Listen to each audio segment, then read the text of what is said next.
and I'm in a little bit of a panic. Okay, what was I saying? Carson Beck. Okay, so I think Carson Beck is actually going to be good for Miami. Here's why. I think that the Miami offensive line is going to be great. And so we know that to be a fact, right? Like, I think we can all agree, no matter who we're a fan of, no matter what we do, I think we can all agree that the Miami offensive line is legit. So you have Carson Beck and you put him behind that Miami offensive line, first and foremost. I love a guy that is a comeback story. Like, I love a guy who had a bad year, who has to prove himself. And Carson Beck has to prove himself. Like, Carson Beck has to come out and prove his worth. He's also following Cam Ward.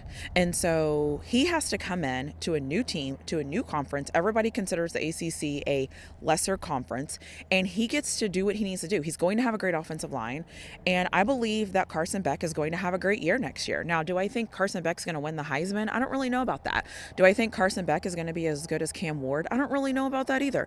But I do think that Carson Beck is in a good situation, because if I was leaving any conference to go play for another conference, I mean, I think the Big 12 is fairly, whatever. I'll leave the Big 12 where it is. But if I had to leave the SEC and go to another conference, I would 100% want it to be the ACC or the Big 12, 100%. And so I think Carson Beck is going to be okay at Miami.